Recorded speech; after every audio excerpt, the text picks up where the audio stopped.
supply chain and all this other stuff that, that's pandemic related feeds into it. But it makes it a perfect bullish storm because really the reason is the liquidity and the stimulus. Right. The lack of liquidity. And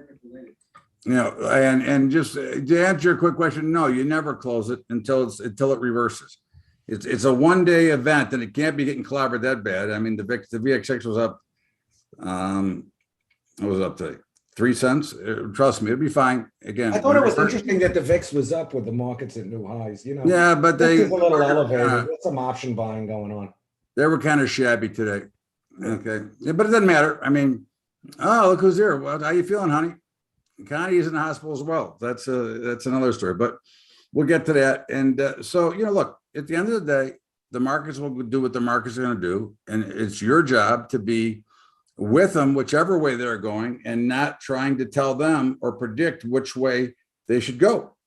I think that's the biggest flaw and the biggest problem in the investing world is we get too caught up with trying to tell the markets what to do when the markets are going to do what they're going to do anyways, no matter what you think.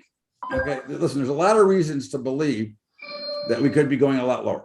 Okay, but it doesn't matter because until that's proven, they are going higher, and you can stand on your head waiting for them to do what you want them to do. But until that happens, they're going in the direction they're going. They continue to make new highs.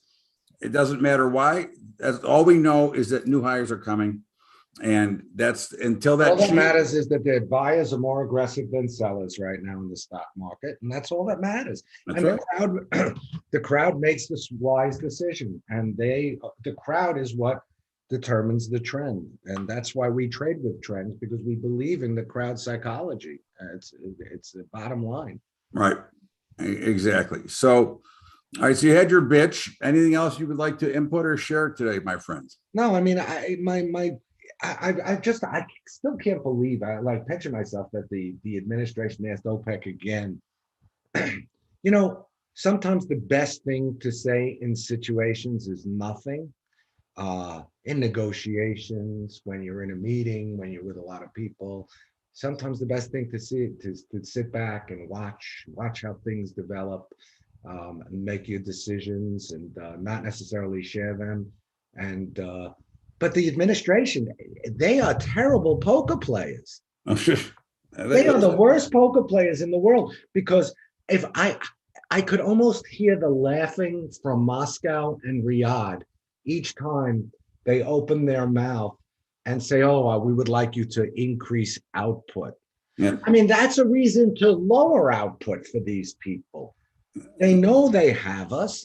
They know it's like squeezing someone out of a position. The market does that all the time.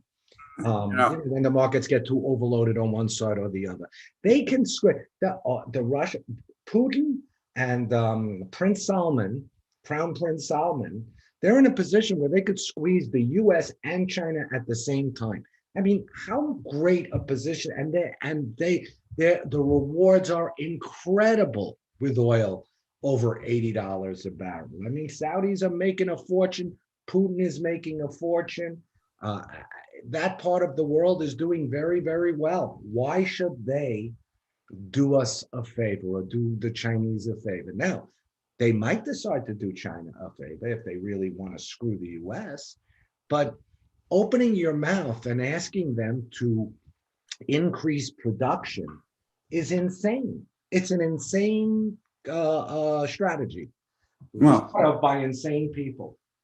Yeah, then there's your answer. I mean, again, I always go back to the same simple thing.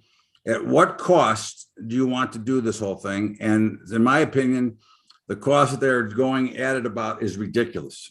Okay. Well, there are answers. I mean, nuclear energy, uranium, that price has been going up too. But that's an answer for the future. But this, as you said before, this is a multi-decade process that has to be slowly done. Look, 1% of the cars on the road today are EVs. The other 99% were run on fossil fuels. All right. Yep. The bottom line is you're not going to change that overnight. By the way, I heard that the administration is looking at shutting down another pipeline near Michigan.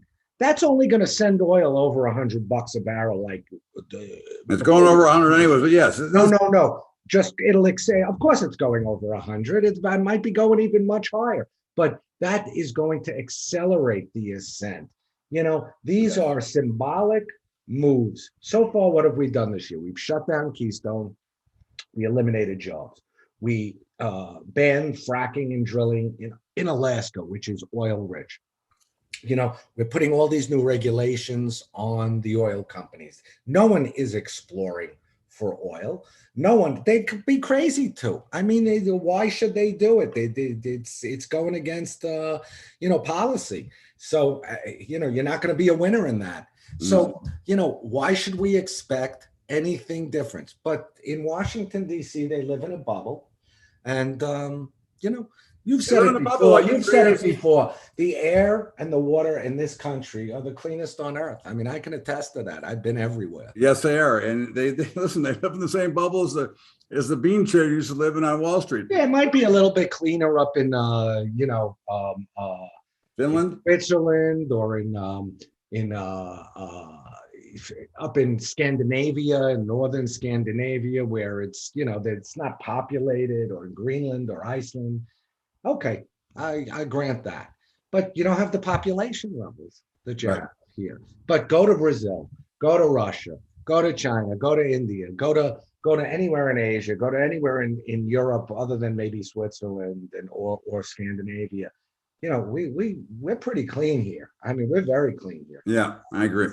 So in the meantime, we've got a mess, and the mess isn't going away anytime soon. And we've got idiots that are running everything.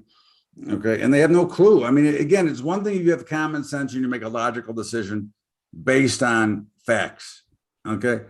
But to base it on what they're basing on is totally moronic. And unfortunately for us, it always comes down to money.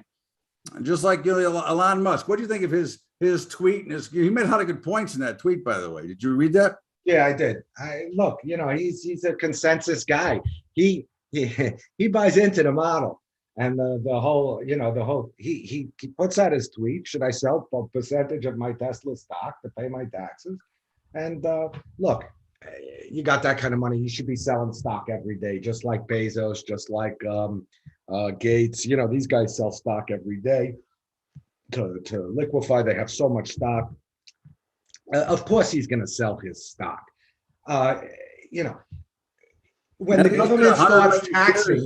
government starts taxing on mark to market, we run into big problems. Oh boy, you can kiss the stock market adios for a while if that happens. Well, you could also kiss the dollar goodbye. No, well, listen, we know that because they manipulate it every day. I mean, it's.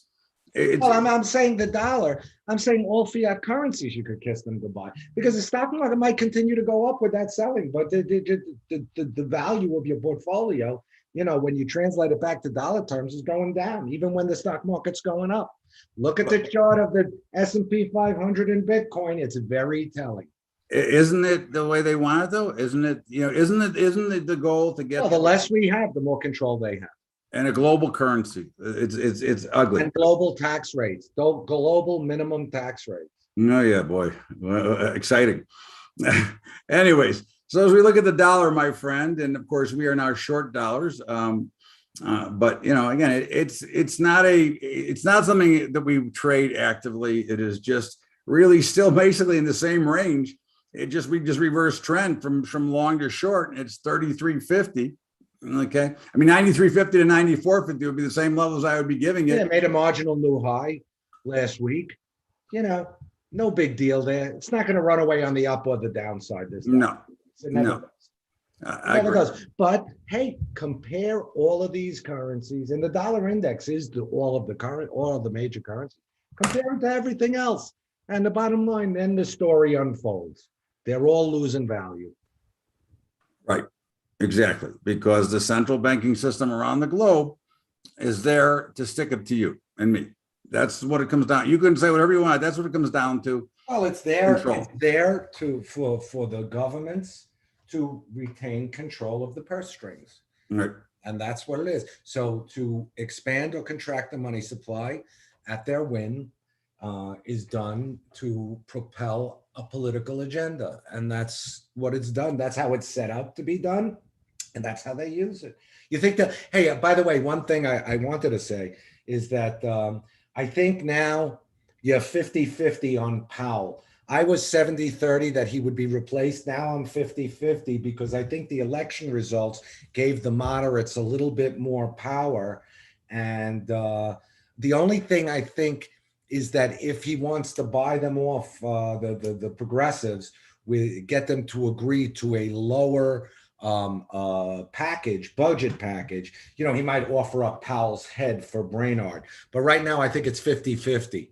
Okay. I have no idea. I mean, it's what the decisions that are made, there's virtually no thought goes in. But it's good. It's coming soon. It's coming on Labor Day. Okay, yeah, like next year.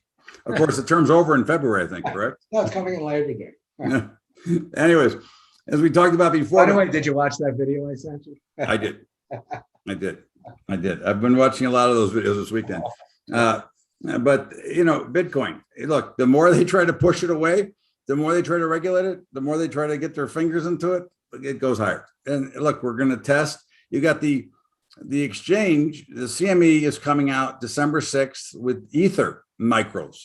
Okay. So not only will there be Bitcoin micros, there'll be Ether micros.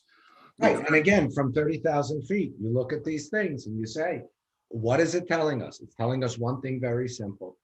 The governments are losing power. They're losing faith. The people's faith is disappearing. They're losing power. At the higher these things go, listen, this market cap is approaching 3 trillion. It's catching up to Apple. Yeah. The bottom line is that's what it's telling us. They're losing faith in government. What is the dollar, the basis of the dollar? Full faith and credit of the United States of America. The higher Bitcoin goes, that is a sign of a retreating level of faith and credit.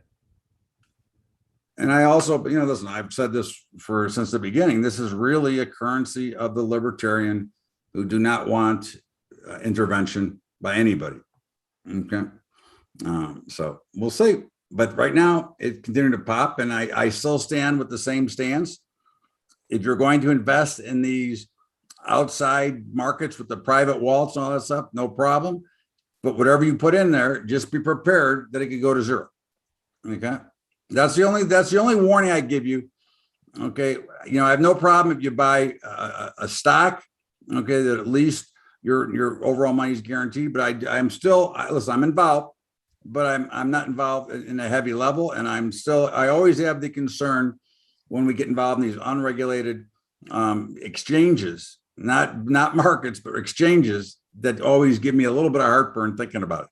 Whether it's Bitcoin or it's the new United Arab Emirates digital currency that came out on October 7th. No, I'm sorry. It came out last week. Every penny you put in there is at risk. Right. Risk. And that goes for Bitcoin too. 100%. You don't know. We don't know what can happen with this stuff. Well, last week we said buyer beware. I would say buyer beware. Last week we said look at 60,000 should be support, but we wouldn't be surprised if it went 5 or 10,000 either direction. What did it go? It went up 5,000 today. Right. Okay. And Ethereum went to a new high. Yep. 6E. Okay, that's actually the euro currency. I went out of turn, but look, this is a market that we actually reversed and we're long, and of course we're down. We're long. You're down from some support. At the at about the 115.60 level. Okay. I mean, look, I don't like any of them for the very reasons of what Andy talks about every week. Okay. But from a trading standpoint, certainly the euro currency is a hell of a lot better trading vehicle than the US dollar because it does fly pretty good. And at 1 penny move in this the euro, as unstable as the US government is, the European government's even less stable. That's why. I'll get there in a minute, Ken. Sorry. So anyways, here I'm looking at this at 115.50 to 116.50, and we'll see. Okay. Bitcoin levels, my brother. Well, actually a new high. So I can't really, 67,500 would be the high kind of. So that's got to be some natural resistance, but certainly we're long. Okay. We're long it in the, in the micro. So I'm not a seller. To me, it's 60 to 67, 67.5, but I'm not a seller at any price right now. You shouldn't be, because I think you'll see 70 before the end of this week. I agree. I agree. Feels that way, yeah. I think you get a big pop, another big pop with the ether, with the another one hitting the books. I mean, We know that every single event propels this thing to new highs. Yep, So, got more events. indeed. Cocoa, look, it had a bounce state. Remember, markets don't go straight in a straight line in either direction, even though it feels like it sometimes. There is always some sort of a pause. If the markets are going straight up, there's going to be a pull off, a pullback. If they're going straight down, there's going to be a rally. And remember, December, March roll in cocoa, very volatile time. You're going to see some big moves here. Yeah. So end of the day, we're still short, and I would remain short. I have no reason to change, to think that it's going to go higher also. Okay. And crude, look, you had a little bit of a pullback late last week. We actually reversed. We're short crude. We're short cocoa, by the way. We're short crude. Okay. And of course, since we got short, we actually sold into a little bit of a rally, but it's basically gone parabolic back up since we got short. And, I would look at this at, 83 should probably be some resistance, would be what I'd be looking at. And the rally has come. Now, again, we don't talk about volume, because at the end of the day, the price tells you how you did. Okay. But the rally has been on very, very light volume. Okay. As the sell-off was a nice blow off on heavy volume. So, but again, we're short, but I could see this being a bad trade and having it spin it around. I would say that listen, you get chopped up sometimes when the markets get volatile. The bottom line is the oil market still, from a longer term perspective, looks very short. It's going over 100. That's the long term perspective. It may go. Listen, it could go bonkers when it's ready. Right now we're short. Okay. And right now I would say it's like 78 to 83, but it would be no surprise to me if we ended up with this losing trade and had to reverse again. Yeah. 87 is a big number in Brent crude. 87 is a big number. Which is where I think it fell. That was the 2018 high. I mean, we broke through that in WTI already, but the Brent is, that high is very, very critical. And that could, launch a lot of trend following buying. Okay, let's just take a Go back 2018, you take a look. I think we came within 4 cents of that high. I'm going to take a look right now.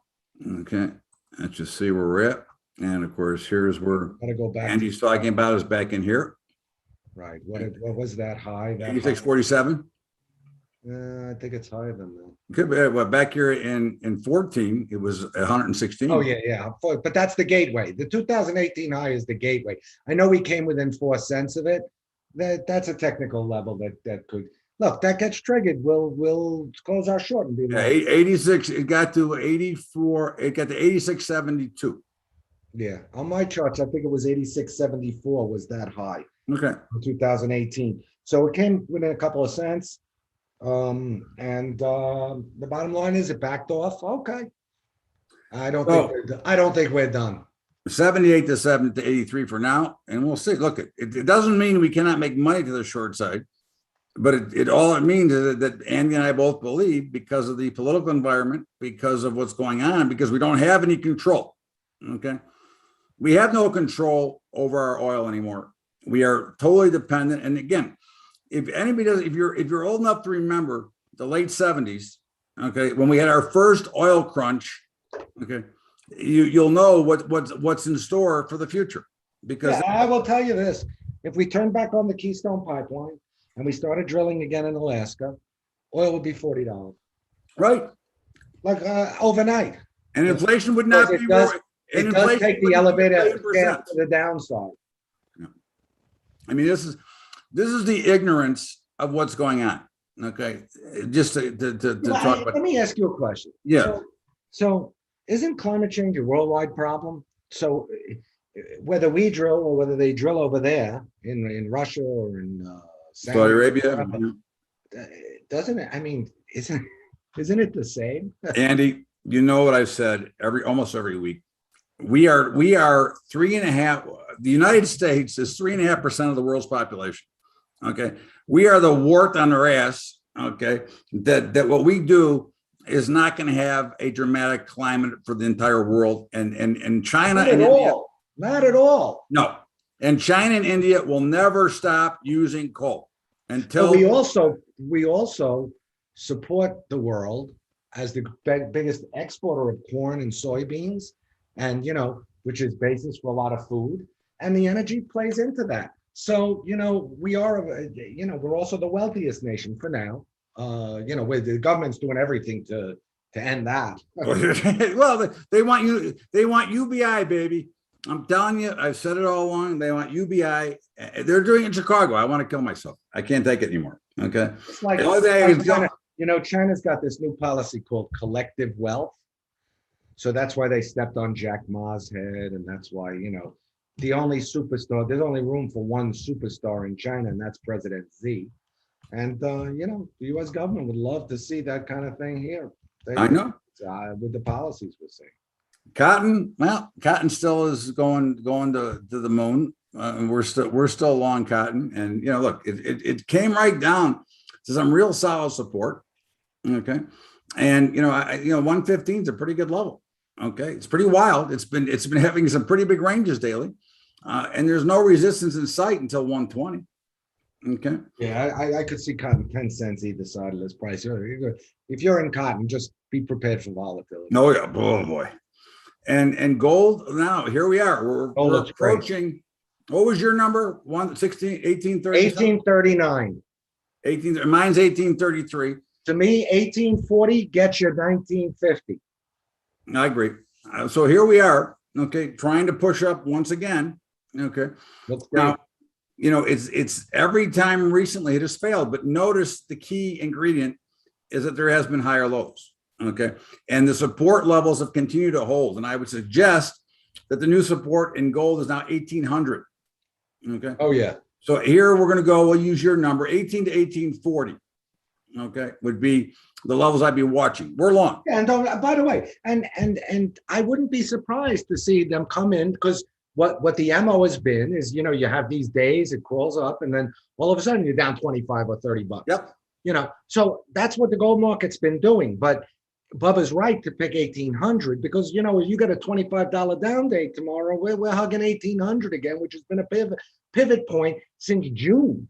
So don't be surprised to see that. But I like the action there. I think it looks very good. Right, I agree.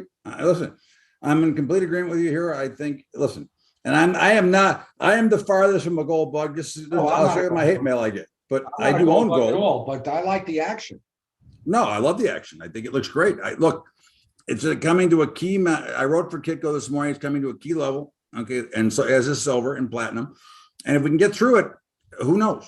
I mean, this is, if you look at this from a longer scope, this is really just in what we call wide sweeping consolidation between 1740-ish and 1820-ish. And if it gets out of there, or 1830, and if it gets through there, this is going to be a big move in either direction. And right now it's pointing up. And the reason that Bubba and I buys physical is because if I look back to my long-term view, which is since 1999, every significant dip has been a screaming buying opportunity in gold, which is why we buy physical on all these dips. Right. Okay. So, and feeder cattle, look, they look good. We're long them. They look good. They're going nowhere though. No, I think they look pretty good though. I think we might see some action here. We'll see. They're going to have to listen. Something's going to have to happen, because these farmers are going to stop making them. They're going to stop producing.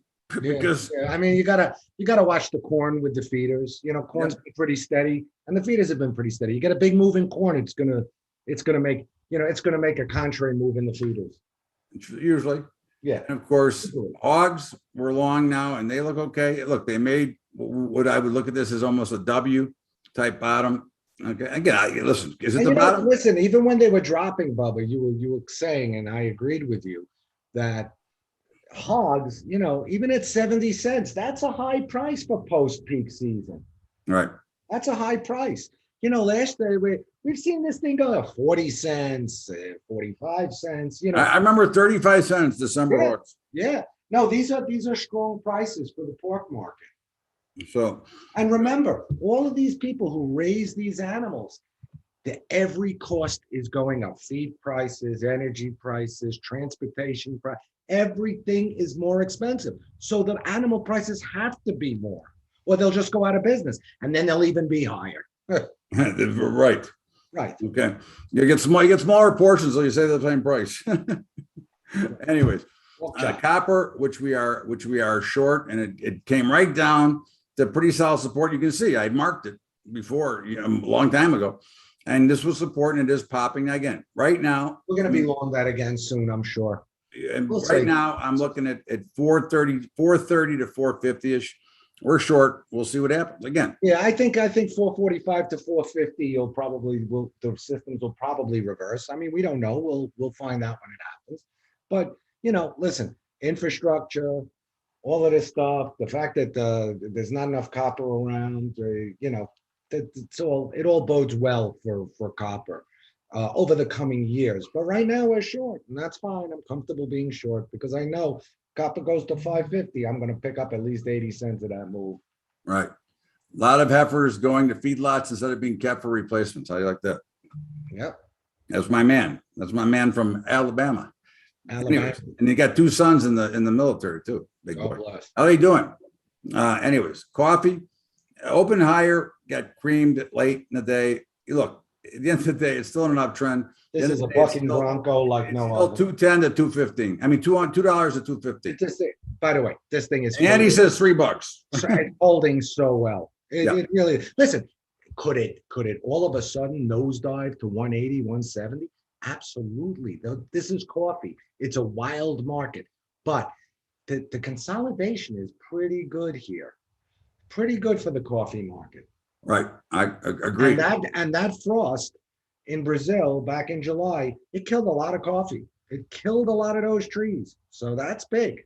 I thought it was Alabama. I made a mistake. I'm sorry. I do remember now. I was wrong. Yes, you're right. I know you're right, but I made a mistake. Lumber, we don't trade this. This is just a benchmark that we watch. Okay. And it's really just stuck still in that consolidation range, $6 to $8 or $600 to $800, whatever you want to call it. This is the off season for this commodity. The construction slows during the winter months. New home building does slow, even though it's, off the hook, but it does slow during this period. So not a surprise that we came down from the 800 level, but still kind of making higher lows and higher highs up until mid-October. And, time goes fast, Bubba. Before we know, we'll be looking to the spring, and the futures markets always start to move a couple of months earlier. Yep. Live cattle. Okay, look, they look great. By the way, another thing for lumber. Yeah. Everyone knows interest rates are going up, right? No, they're not going up. Well, they're going to go up again. But the point is, you may get a rush of real estate. It's at such crazy levels, but I wouldn't be surprised to see it up 10, 15% from here, because if everyone thinks interest rates are going to go up, you're going to see a rush of refis, and you're going to see a rush of new home buildings. We had 3 houses on my block come up for sale in the last 2 weeks. They all sold within a week. I got 1 house on my block. It won't sell. A week. Mine won't sell. I'm losing 300,000 as it is. Anyways. Oh, wait a minute. That's in Illinois. I know. That's not in. I know where it's at. I lived there. Grew up there. Lived there my whole life. That's in tax heaven. No. Anyways, this is going higher, and we're long.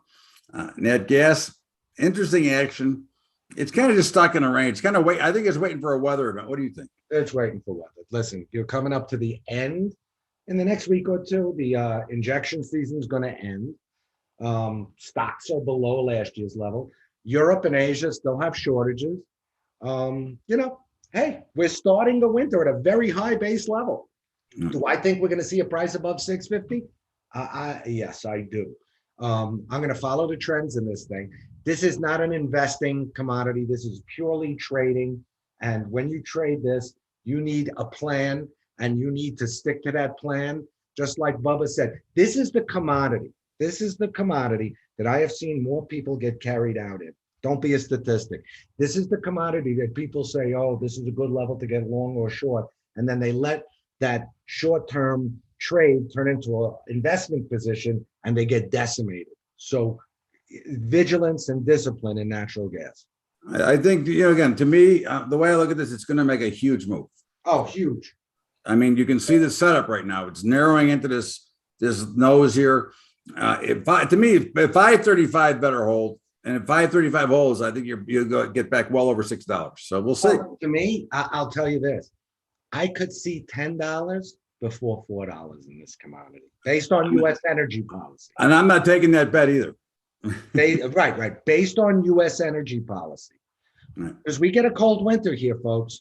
You're going to see this thing. It's going to make people's heads spin. Yep. Yeah. By the way, and it's going to affect us all because we all get gas bills. It's a shame that we could solve that problem too. And guess who controls 18% of all of the transportation for natural gas in the United States? Who? Take a guess. I don't know. Warren Buffett.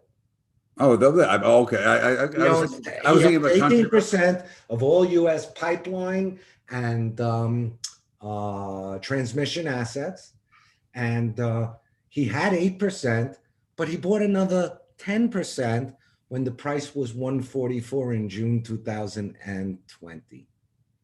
He was a value investor. Yep. No, listen, I don't like him, but he's not dumb. He's a smart guy. Yep. Anyways, OJ, again, is this the bottom here, or is just a pop off the lows? Again, it's in a downtrend. We're still short. Okay? It gets cold. Listen, I spoke to my mother yesterday morning. It was cold in Florida. It was 59 degrees in the morning. And even though all the oranges come from Brazil, the futures market still trades off that Floridian weather in November and December and January. And you got a chance. We've come down for quite a long time here in frozen concentrated orange juice. You do have a chance if it gets cold in Florida that you get a pop. They're waiting for Beeks. They're waiting for them to bring the report. Pop report. Platinum, again, key level coming right now. Okay, nice action. Okay, looks really solid, and platinum is far behind the metals curve. Wouldn't you say? Best value proposition in precious metals. I agree. By far. I agree. Just based on supply and demand, just based on production. It all comes from South Africa and Russia. There's not the same level of above ground stocks as there is in gold and in silver. Very rare metal, lots of industrial applications too. Platinum, value proposition is great, but it's been a dog because it's been a horrible dog. We don't trade anymore because it's not liquid enough for us. But in the meantime, in my eyes, I'm looking this 1075, but 1100 is the next key spot, and obviously 1025 on the downside. Sugar. Sugar's kind of popping a little bit, but, we're still short sugar. But again, it has popped a little bit. Now we'll see. This is going to kind of $20 seems to be the key pivot point here. Okay. And it has been for a while. If you go back, I mean, you said that. You said that a pound has been a critical level. I reckon we go through 20. Our systems will shift from short to long. Hey, sugar like coffee. I'm not going to put a time frame on it, and I'm going to follow the trends. But I think 30 cents is a reasonable level. Well, yeah, and this is because you also talk about it's involved with energy. So 100%. Listen, ethanol went to $2.50 last week, from under $2 a gallon, and that's all related to oil and gasoline. And the bottom line is that in Brazil, ethanol, is made of sugar. Here it's made of corn. In Brazil, it's made of sugar, and that means less sugar for export. That means lower supplies, and that means higher sugar prices. Silver looks great as well. It's in the same pattern as gold, but it looks great as well. And again, now the key with silver, you get into the technical in a minute. The key with silver is if silver starts outperforming gold, you'll know the bull is ready to charge. Yep. And I would say silver is the speculative metal. The next big level here is 25. I mean, certainly there's some resistance before they're on 24.70, but 25 is the next major level. Yes, we're gonna have to get out of. But again, if you look at this pattern and you look at this pattern, you see the same pattern basically. Okay. So in the meantime, we're long, and we'll stay there until we don't. The bond markets. I'm sure your friends at Kitco are thrilled that you're long. You won't get as much hate mail this week. Not yet, but I'll figure out a way to get some. In the meantime, as we talked about, the bond market was potentially making a bottom, and well, we're long bonds and we're now long notes as of today. Yeah. Okay. They might have been down today, but we're long them. And certainly you can see that W pattern held on the downside. And it's also telling you what, Mr. Heck, that interest It rates also tells you that the bond market loves to spit in the Fed's face. Yep. If they do every time. So they announced tapering last week and we get a big rally in the bond. Okay. To me, it's amazing. It's a bond market. I don't give levels on those, Ken. Huh? Ken's asking me a question. I just No, I'm just saying the bond market is very funny. It's very fickle. And the trend is higher here. I think the market got overly short. Probably the vigilantes pushed a little bit too hard, and they got they're looking around. Why won't they go any lower? Right. So they covered it. Listen, it'll be the same thing with WASD tomorrow. This is my opinion. You can give yours afterwards. Okay. But tomorrow is a big report for farmers. I haven't read it. I never read a report in my life. Okay. But based on the price action going into this report, okay, we're long corn here. But to me, they are overselling the bearish side, especially in soybeans.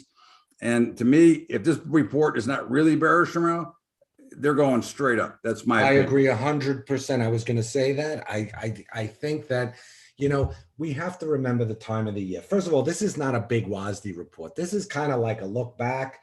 We're almost at the end of harvest, pretty much at the end of harvest. We're going to look at the weather in South America. We're looking at energy prices in corn. We're looking at what wheat did last week. At the end of the day, I'd say wheat might have a little bit of downside exposure if it comes in a little bit bearish, but I think that the corn and beans, I think the corn will probably be stable, and I think the beans have the most upside because they've come down the most. I agree. And I think the other thing you got to remember is that the USDA is just like the Fed, stupid. Okay. Yeah. You'll get a revised report next time. But remember this also, the WASD is a snapshot, and snapshots are not, the market is the indicator. The market price action is the indicator of the sentiment. The WASD, they take a snapshot over the last couple of weeks, and then they'll put it out tomorrow, and then the market will move initially because some people expect this and others expect that, and if it's above or below their average, it'll move.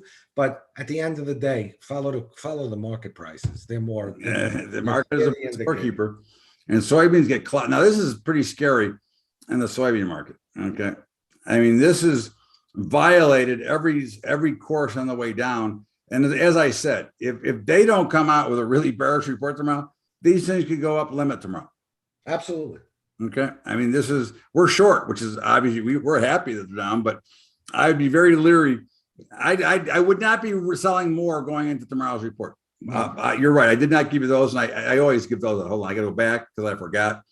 Bonds 163 even, 161 to 163.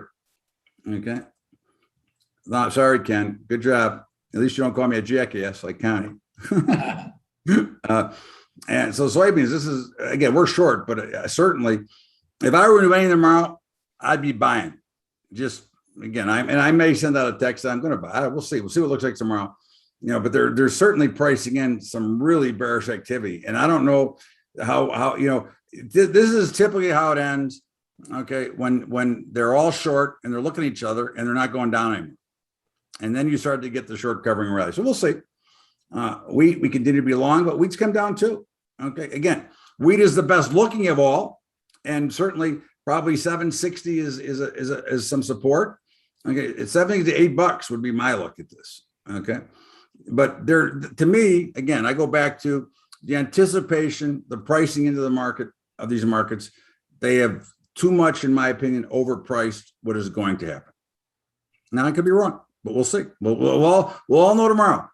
Okay? Yeah, I get exactly. And WASD, the November WASD, it's really the WASDs are more interesting in this planting season, the growing season. This is kind of an afterthought. The markets probably will move after tomorrow's WASD, but the November, the December WASDs, they're not that important to me. Right. Okay. From a fundamental and you write about it and you know it well. So does Keith resolve his tax issues in Mexico and major long AG stock? Who knows? That? I didn't see that. You can't see that. It's on YouTube. It does AG. AG is actually a stock we do cover, actually, but we'll get there. In the meantime, any last thoughts before I end this recording and go to the new? Just don't, if you're gonna trade, away from the trend following, sit yourself down, have the discipline, tie your hands to the desk, write down your plan. Write down your plan if you want to buy something, how much you're going to risk and how much you're looking to make. Write down if you're going to short something, vice versa, and stick to it. Don't deviate. Couldn't deviate, you're going to get in trouble. You couldn't have said it better. All right, we're going to stop this recording and get to the Monday call now. So hold on 1 second. So I'm going to stop. Let my girlfriend speak to me. Thank you, honey. Okay, so let me just get the news, the welcome slide up, and let's rock. Okay, and what's up, everybody? Welcome aboard to the Monday night call, and of course, this is stretched from an hour to 2. But in the meantime, I love this. I love all my cartoons, but this is one I especially like. In conclusion, I'm unequivocally full of crap. Okay, which is true. They all are. Okay, this goes back to Greenspan. Okay, but in the meantime, we first have to wish Connie our well wishes. She's in the hospital. Okay. And, and I told her from the Jackass and the Monday Night Gang, because I know she's going to watch the call and she's not watching it now. Okay. But hopefully she's planning on hopefully getting out tomorrow. So hopefully we'll be in good shape and back. And Ken, you'll get a break because I know how hard it is. Connie, get better soon. I know how hard it is to take notes with me because I forget half the stuff I'm going to say. But in the meantime, next Monday, we're going to start a little bit later, about 45 minutes later. Okay, I have an interview I have to do. So we're going to start at 4:15 instead of 3:30. Don't come in at 3:30, at 4:30, because I'm not starting until 5:15. Okay, because I'm going to be running from one place to the next. Okay, so just know that next week we start at 5:15 Eastern. It'll be in the email, but I just want you to give you a heads up now. Okay, and Thursday is Veterans Day. Since I won't see you between now and then, remember to thank those people who take care of you, because they do it because they want to take care of you. Okay. They ain't doing it for the money. They're doing it because they owe a great debt to this country. They take care of this country, and we owe them a great debt. I don't care what you think of any of the public servants, but they're working for virtually nothing to take care of you. And I don't know how many of you would go out there and stand in front of a bullet for me, but I know these people do every day. And certainly we have to remember them always, but certainly on their day as well, and their families who have to be part of it as well, because it's a big challenge to have a military family. Okay. So remember, these people are here taking care of you. Is there any bad ones? There's bad in everything. What's the difference it make? Please, I'm tired of hearing the defund the police, all that crap. I'm so sick of it. It makes me want to puke. Okay. In the meantime, I salute you all, veterans. I know there's many of them here.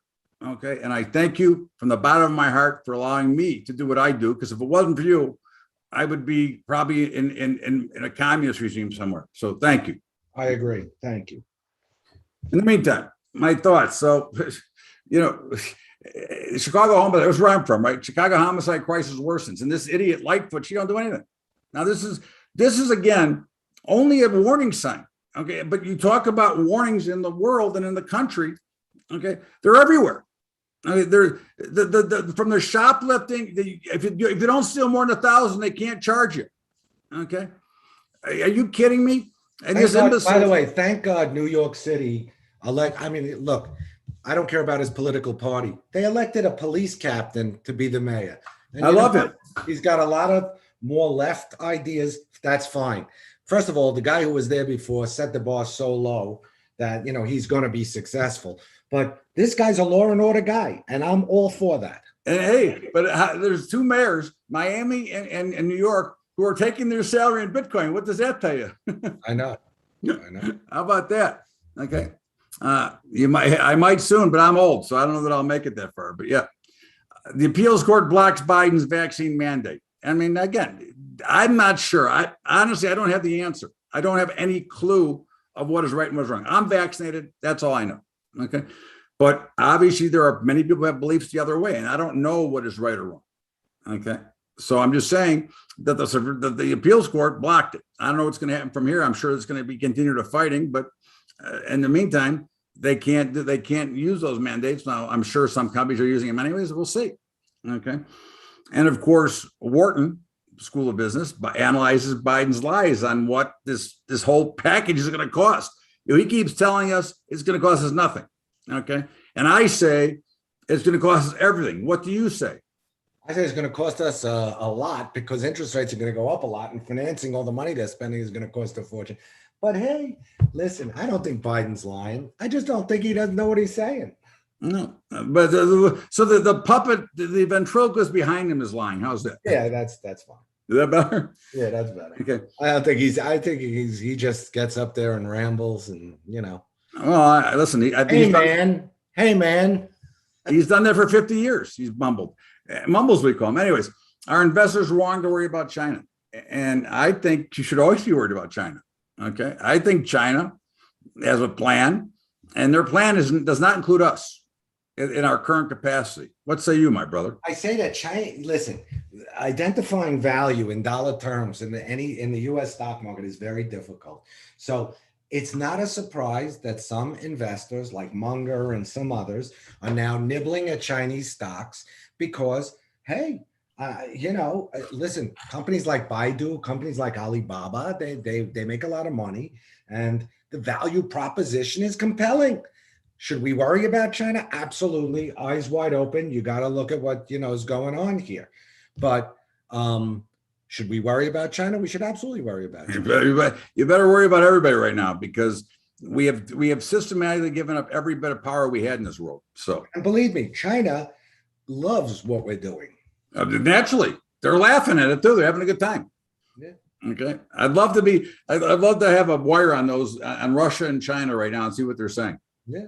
Okay. No, you don't even need it. You know what they're saying. Of course I know. Anyways, but Connie, in sick as she is, she was able to send in her words of wisdom and her State of the Union. And if you can't control your emotions, you cannot control your money. That's okay. Right. Pretty good statement, I would think. I mean, we talk about this all the time. Okay. If you can't control your money, your emotions, then you can't control your money, which is why we use an algorithm that makes the decision for us. Is it always right? No.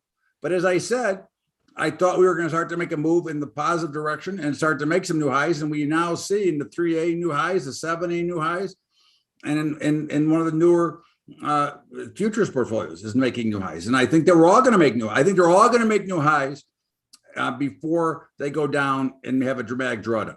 Okay. So again, but you got to control your emotion. Otherwise you can't make money. Okay. Any thoughts there, sir? I mean, listen, that's our whole mantra here. Emotions lead to the impulses that cause us to make mistakes. You automate it, and this way you minimize your mistakes. That's critical, Listen, yep.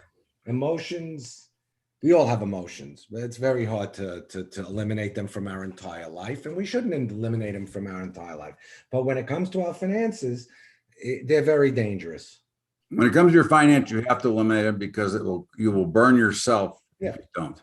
That was the whole mantra. By the way, you sleep better at night, you have a better life, and you'll be less emotional about other things. Right. Exactly. And that was the whole mantra as a floor trader. Okay. If you could see their tonsils and give them what they want, they're wrong. Okay. And of course, your State of the Union, taxes set to rise in 2026, no matter what happens with Build Back Better America. Okay. And of course, it may be sooner. And there's already talk, about the new capital gains tax, which will be an absolute joke. I wonder what's going to happen to cost carry forward with, for capital gains. What do you think? I don't know. I mean, I know what they're going to take from one and give to the other. So they're going to raise the SALT up to 72,000 or something like that, but they're going to have to pay for that. So they'll do it with capital gains.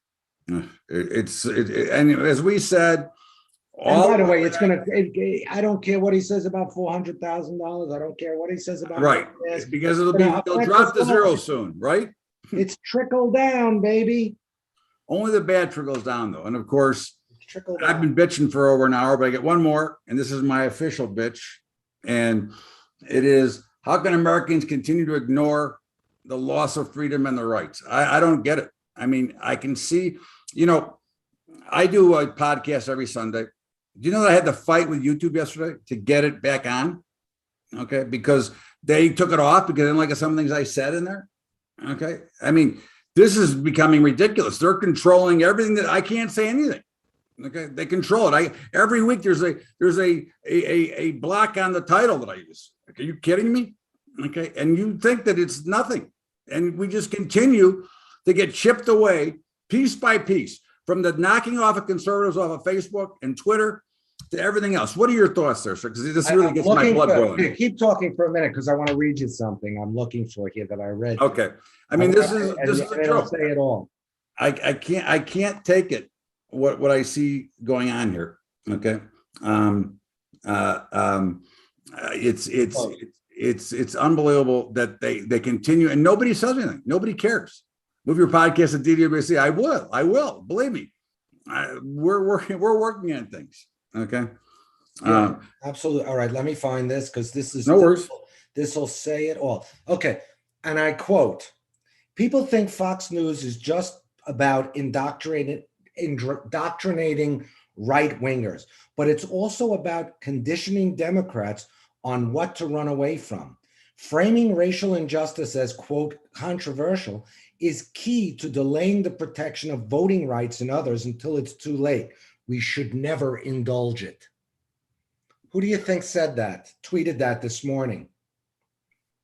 Okay, pretty good. AOC. Yep. There you go. And that says it all.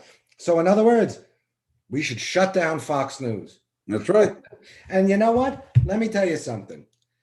Every airwave should be open. If you have protection against liability protection on these social media platforms, you should allow anything to be said. You should trust the people to have the common sense. Just because some Nazi comes on there doesn't mean that half the country is going to say, oh, I want to be a Nazi now. People are smart. The government assumes that we're all stupid. They assume we're stupid, and they assume they only want us. They're so stupid that if we only allow them to hear what we want them to hear, that they'll agree with us and they'll vote our way. This is very dangerous. Yes, exactly. And it's exactly what had happened the last election. But in the meantime, hey, this is what we have to deal with. In the meantime, it's scary. And it's scary not for me. I'm old. Okay, but it's scary for my kids, for my grandchildren, and for my family of future generations. It scares the you know what out of me. Okay, but not good. In the meantime, we'll get to the markets now. Okay, the Dow. We use the Dow future, obviously, and again another new high, and we continue to ascent at unbelievable levels. When I started trading, the Dow was 800. Now it's 36,000. Okay. But we're breaking out again. Now, I would suggest that it's getting a little bit steep, okay? And more than likely, you will see a little bit of a pullback at some point. That's not going to be a trend changer. It's just going to be a pullback, because that would be natural in a market that gets a little bit, again, those who watch the moving averages, or you look at the Bollinger Bands, when they get too far overbought or too far above whatever moving average you're watching, they usually have a little bit of a retracement back to those levels. And that's what you can expect. Okay. In the meantime, we're long. We ain't sellers. I would say 36,500 would be the next slowdown spot, which is right where we kind of stopped today. And I would say that 36,000 is probably pretty solid support. So 36 to 36.5, but we are not selling. I'm not selling at any price, with the exception of one trade. And that is if I'm day trading with my group in the morning or during the day, on a 4-minute chart, I'm willing to get short for 4 minutes or 5 minutes or 10 minutes, however long it lasts. But I am not willing to get short and start taking it home at night. Right, but you're doing that with a plan, and you know what you're risking, and you know what you're doing. So 100%. It's just straight trade. It's a pattern that we trade. Right. Okay, and you'll hear about it again in a little while, because I actually made a trade today, but I'll get there.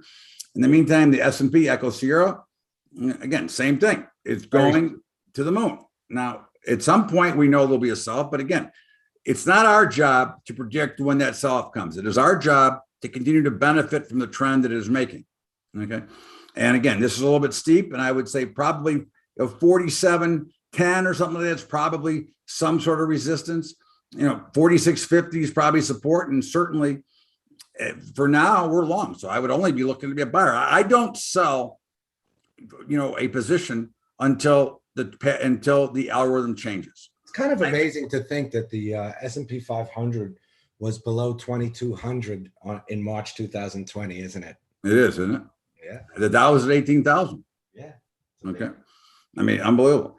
The NASDAQ, again, same as everything else. This is even more parabolic. Okay. When you look at it from how it came, it's even going up straighter. And again, don't be surprised to see a pullback to 16,000 or even 15,750. Again, but this is an overall long view of a market that just keeps going higher, and it keeps climbing higher on a regular basis because there's plenty of money to go into it because of the high inflation. And the reasons don't Money's matter. worth less. Remember, if money's worth less, then it makes sense. Right. So, I mean, here's 16,000, 16,500. Okay. Again, we're not sellers. Again, I'm only a seller under one condition, and that's only for between, well, actually, from 1 minute to I get stopped out or whenever. Okay. But it's a trade that's got to stop, which we don't use as a rule. Okay.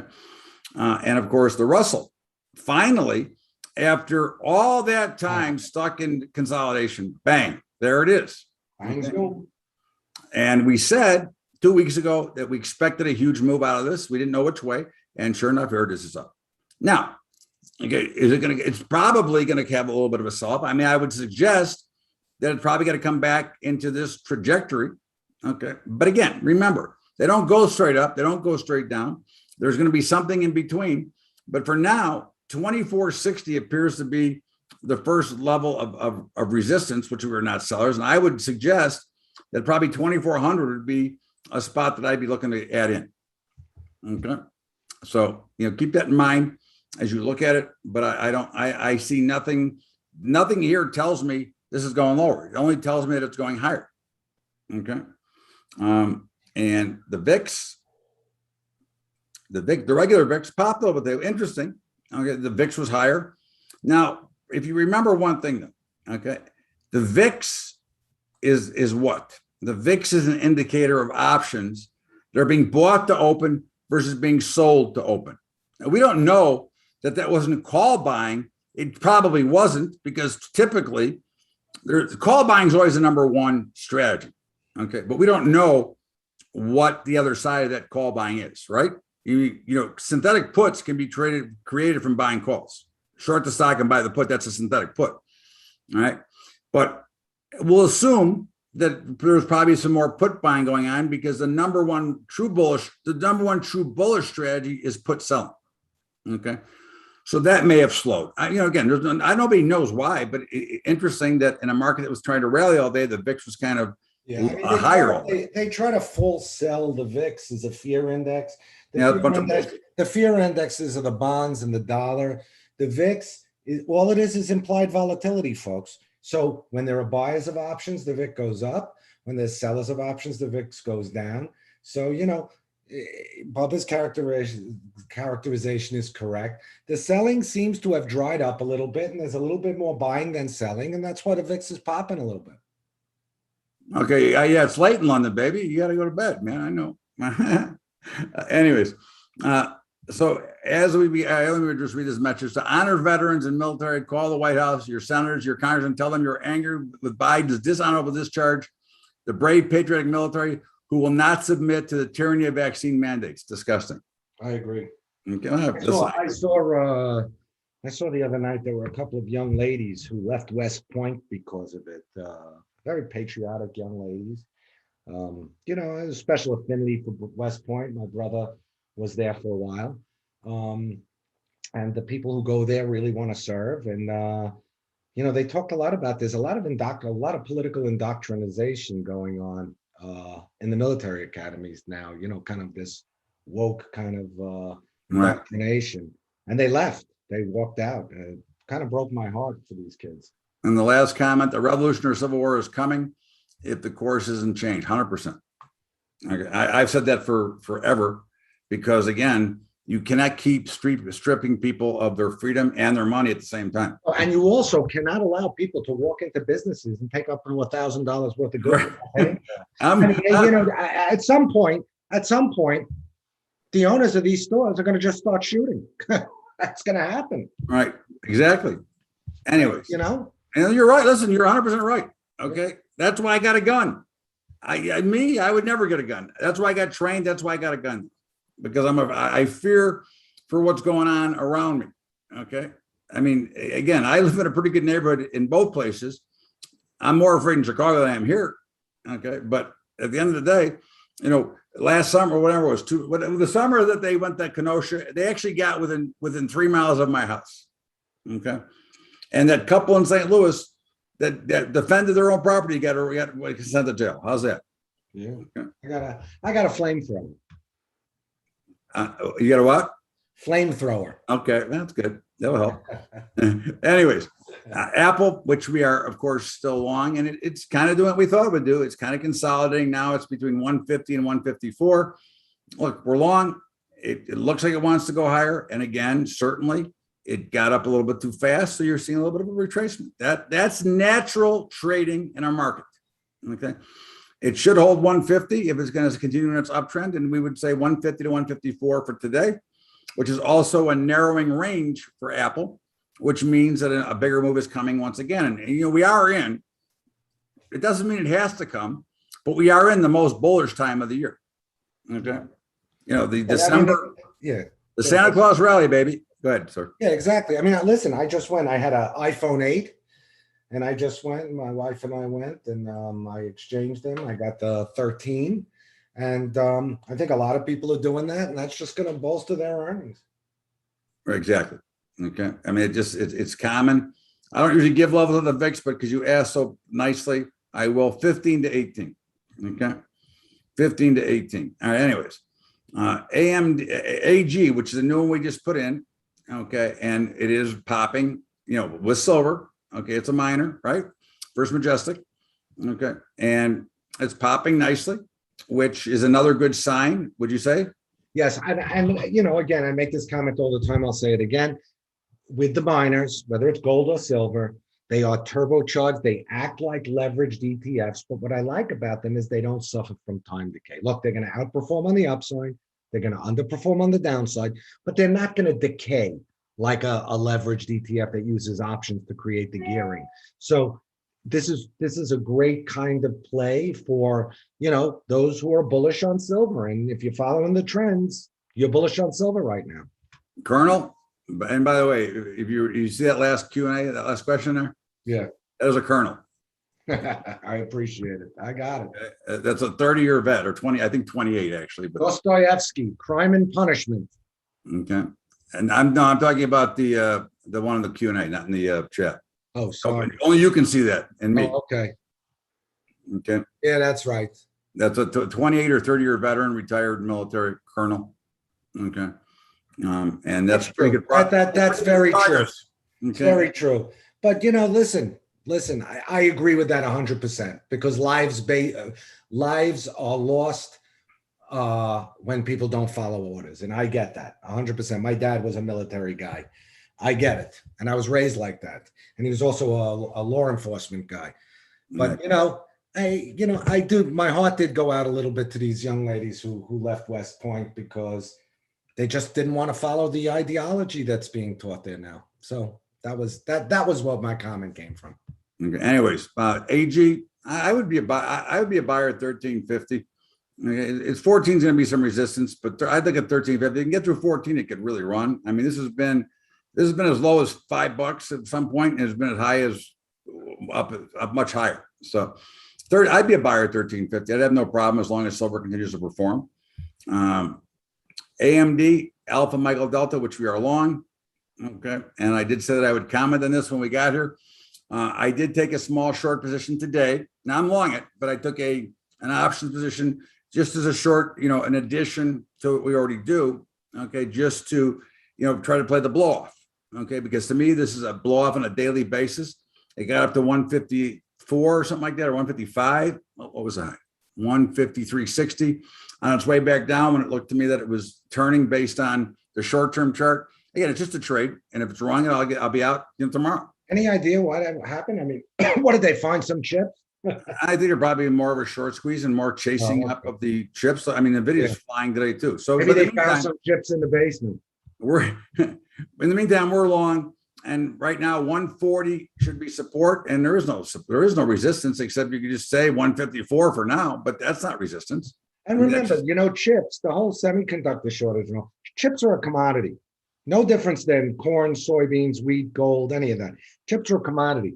And the cure for the shortage and the stuff, they're ramping up production. Cure for low prices, cure for high prices, high prices. Baba, Bravo Alpha. We reverse back to the short side in this today. Okay, we'll see what happens. In the meantime, again, you can see the trending direction, which is now lower. Right. You had the Munger rally that kind of, I guess he stopped buying. He stopped buying, and everybody who chased it with him. Yeah, I love how these guys, I love the new form of green mail. Okay. They get to tell everybody they're buying it and they load it up and everybody chases with them. They get out and make money. And of course, so he made his declaration in Q3 in early October that he was long 302,000 shares of BABA. And when I read that, I was writing something about that today. And when I read that, I said to myself, oh, October 7th, and look what the price did. I wonder how many of that 302,000 he gave to them when they were buying it. Right. So in the meantime, 165 should be resistance, 155 support for now. Obviously, we hope it goes much lower. I'd like to see it test the 140 level again. So there it is. Facebook said, Meta, sorry. They said they're going to be using AMD chips for something. Okay. Bido, the new ETF on Bitcoin, which actually tracks the futures. Okay. Pop today, there's no surprise. Bitcoin is up 5,000. Okay. It's too new for us to trade. And there's nothing we can really do right in here.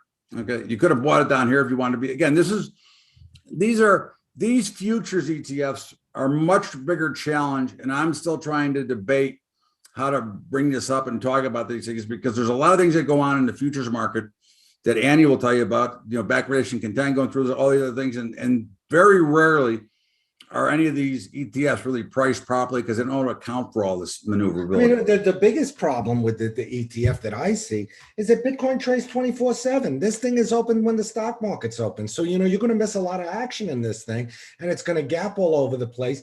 That's a problem with these things. Right. I can agree with that. So we're still watching. The stock market doesn't trade 24/7. We're still, it will be someday.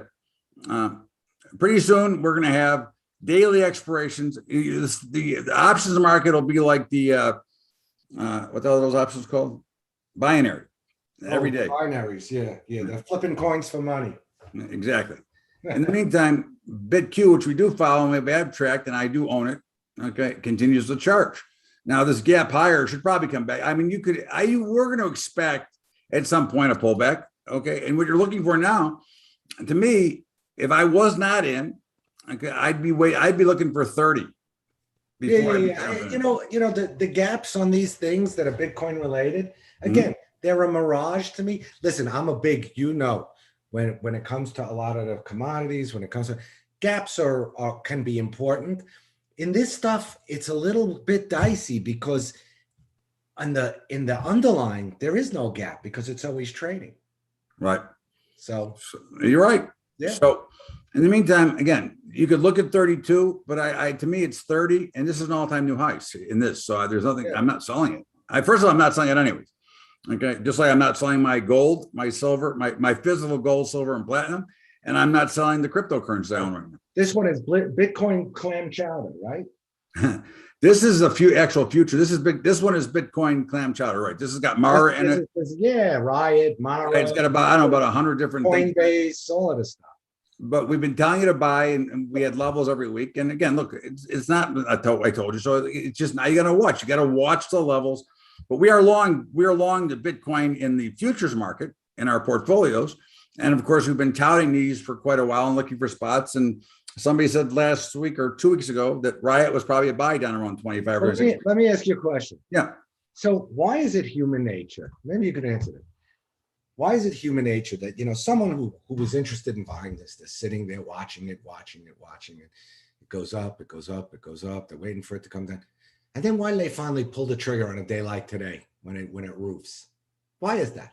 Well, because that's the fear of missing out, baby. That's it. Yeah. The fear of missing the big move. Not the big move you already missed. Invariably buying the highs, right? Then the next big move. Right. It's the same thing that's going on in the grain markets. They're selling them off like they're worried We're about always in. how far it's going to go down. It's why we're always in. It's why we're always in it, because you're in. You got to be in it to win it. When you're watching, it's a problem, because when you sit there and watch, it plays on your emotions. Oh, baby, you're singing my tune, baby. In the meantime, a lot of action in the pot stocks that, for the last couple of weeks, there's been some really weird action going on. Oh, yeah. Okay. And to me, that may be sending something that may be giving us a message. Well, there was an event. There was an event in the pot. But there's been a couple of different things over the last couple of weeks. I've been commenting the last 2 or 3 weeks. I've been talking about this because it's, to me, it feels like something's getting closer. The end of last week, a Republican came out and in Congress came out and made a proposal for legislation to legalize, and they popped on that. Right. Okay. They popped on that.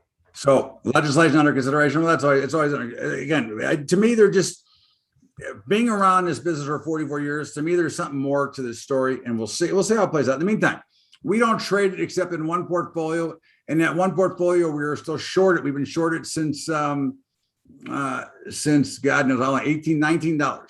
Okay, so we'll see. But basically, I put it here because it's, if you want to gamble on pot legalization federally, these are one of the plays out of the 3 that we carry. Okay, there is no levels here, Ken. I just talk about it in that frame only.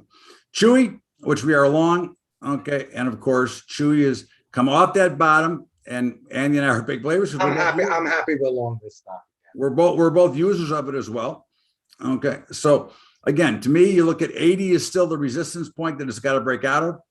Okay, and it paused and it came back down. I think you're 75 to 80 right now. Okay, so that's what we'd be watching here, and of course, coin Charlie Oscar India November. There you go, kid. It's getting closer.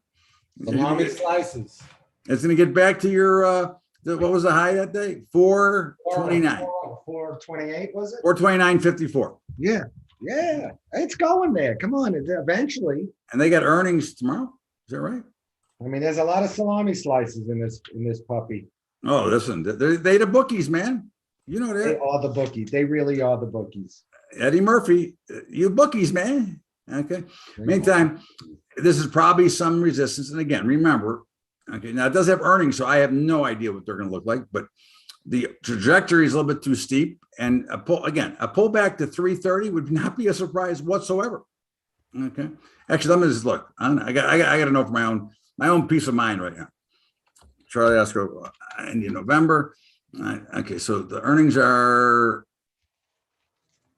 tomorrow. Okay, so margins are after the close, the earning tomorrow. They're pricing in a move of $36, so almost a little over 10%.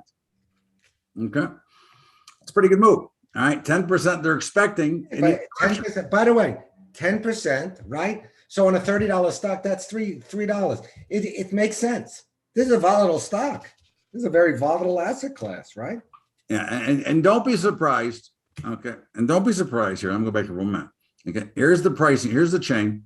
Okay, these options are impossible to buy. You go broke trying to buy 120% volatility. Okay, but I will make this statement right now. Okay, and I'm going to get a screenshot tomorrow. But if earnings are flat tomorrow night, okay, or not a blowout, on Wednesday, I will bet that every single option will be down on both sides of the market on Thursday. That's a good bet. Well, if it does not, short them. if it stays somewhere within $10 to $15 of where it's at now, right, every option on both sides of the market will be down. Oh, right. Okay, and we'll see. In the meantime, only the high odds play. Yep, I like those high odds plays. Yeah. Curl F. Now that was popping pretty good day too. Now it was up over $11, came back at the end, but it's still higher. Again, this one's again just purely for gambling, and this is a retail development. Okay, that I guarantee if you look at some of the stores you go by, you'll see Curely. Okay, they're a Massachusetts company, and Andy always liked them better because they're American 100%. Okay, so but again, you're only gambling on these. This is not. There's no good levels. There's no reason to be involved unless you have a belief and you want something to gamble on. Okay. So that, oh yeah, I didn't give you those. I'm sorry. I thought I did give them, but I'll go back to it. I'm behind as usual. I said 330, 360. Okay. 330, 360. But the pricing tells us it's going to be true either one of those levels tomorrow. Tomorrow it's Wednesday, because tomorrow night the earnings. I'll take the screenshot on Wednesday once it opens. And there's nothing to do now because they're going to be whatever they are. They're going to continue to expand in volatility. So anyways, Curl F is just simply, if you want to gamble on pot legalization, that's what this is all about. Okay. And Andy believes, and I agree. Well, you can explain what you believe about this industry. Well, I think that eventually, the companies like Altria are going to control this business. And whether they do it because these little ones burn all their cash, go out of business, or they do some takeovers, which would be good for shareholders of these companies. That's the way I think it goes. I think that, big cap companies wind up running this business. Yeah. So let me put this into English. Okay. The English is that the money that controls the politicians controls this too. Yeah, and until they get a good foothold in it, it ain't going to be legal. Right. That's good. That's good. Yeah, that's why Joe Manchin drives a Maserati. Right. Look, again, these guys make so And much I love money. him, but you know what? He drives a Maserati. There's a reason he can afford a Maserati. Okay. DraftKings. Okay. And did they have earnings yet last week? Was that, did I miss that? Did they have earnings today? I don't know. I thought they were later. Hold on. I thought they were later. Shows you what I know. I didn't think they were this last week. I didn't think. Oh, they were. Okay, they were Friday. How about that? I missed it. How'd they do? They did lousy. They're losing money. I know that Penn did terrible. Penn's getting correct clock too as well. But in the meantime, look, I'm a big believer in this company. Okay, I have a personal long position in our portfolios. We're short. Okay, but I have a personal hedged long position, And so do I. and I always give you full disclosure, so I don't want you to think. But from our portfolio system, we're short, and again, I would say 46 is pretty solid resistance right now, and 42 looks like to be support. Okay, 46. I look at this company as like the Tesla of gambling. And by the way, and speaking of gambling, I want to bring this up now. I meant to bring it up earlier, but I want to go. New York granted 10 licenses today, I think, or within the last couple of days, Mm-hmm. and none of them are to DraftKings or Penn or any of those. They're to Rivers, which is Chicago based. Okay, Largo Resort. I don't know who the hell they are. Montregan Resort or Mount Rain Resort. Tioga Downs. Is that an Indian reservation? Okay, I don't know. Sounds like it. But DraftKings, I think, has a shot to get in there. Look, I think they're going to eventually have to open up to everybody. I think they're going to have to, but you know how our government in general hates a true free market, right? You know how they hate, like the insurance industries, that like Blue Cross Blue Shield doesn't come to Nevada. So it's anyways 42 to 46.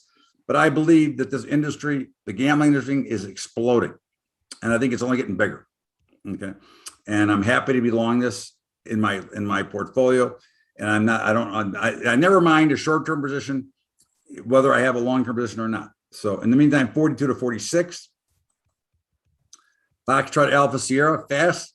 This is the triple leverage on the banks, and we're still long. And of course, as I said last week, I said specifically, the steepness of the rally was a little bit too great, and you could expect either some pullback or some consolidation. So now you're getting a consolidation, and if you understand that the best moves are at about 45 degrees, we're at about there.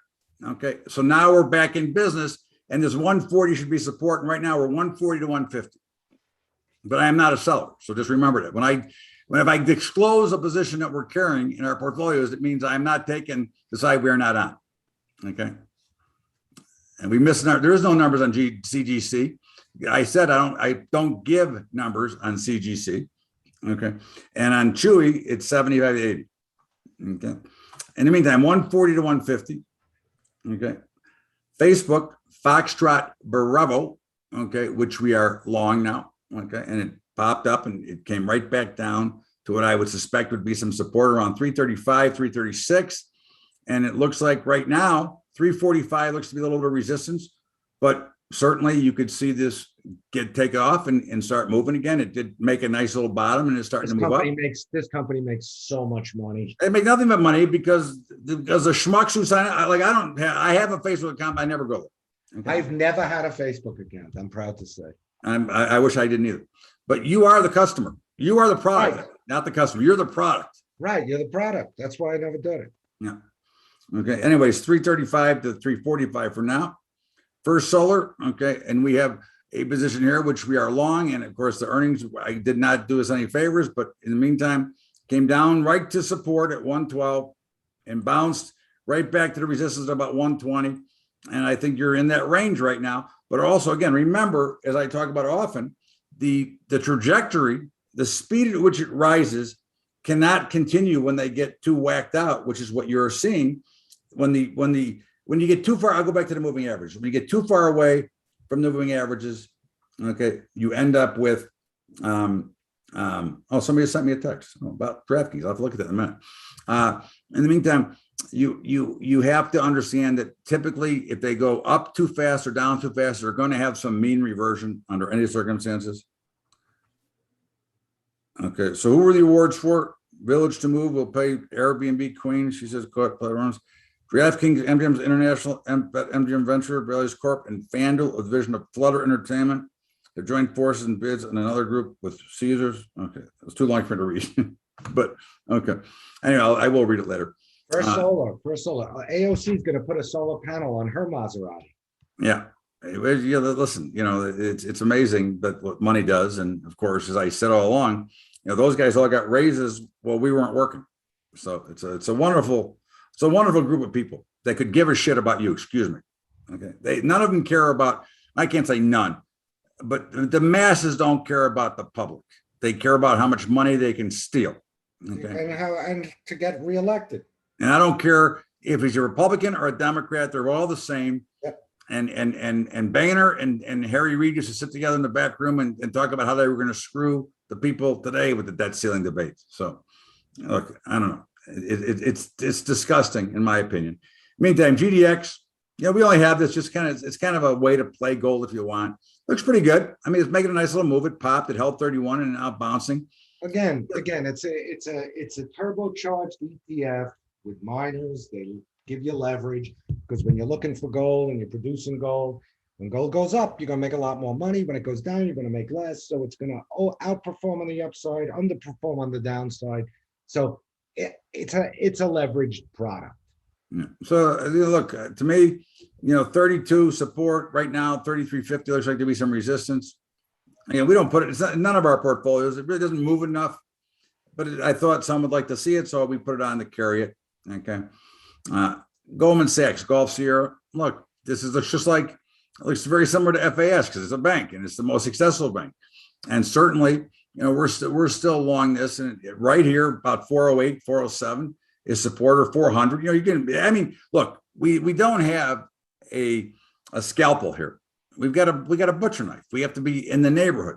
And so if we went back to 404, would I be surprised? No. 400 to me would be the ultimate support level here. And I think that 425 is probably the ultimate high, but 425 is a new high. So for me, for my money right now, I'd be watching 405 to 420. Okay. And see what happens. But I'm not a seller. So let me make a comment here. Sure. Goldman Sachs named 643 new managing directors last week. I kind of follow that because I used to be at Solomon, and I know a lot of the people at both houses over the years. That's a record number of MDs. The only reason they do that is because they made a lot of money. That's a sign. Okay, DraftKings joined forces to acquire one license. Okay, thank you. There you go. There's the answer to my. In the meantime, 405 to 420. IWM, again, just like this, the future, it broke out and we are long.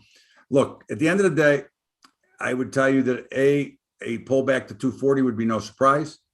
Okay, even 236 would be no surprise.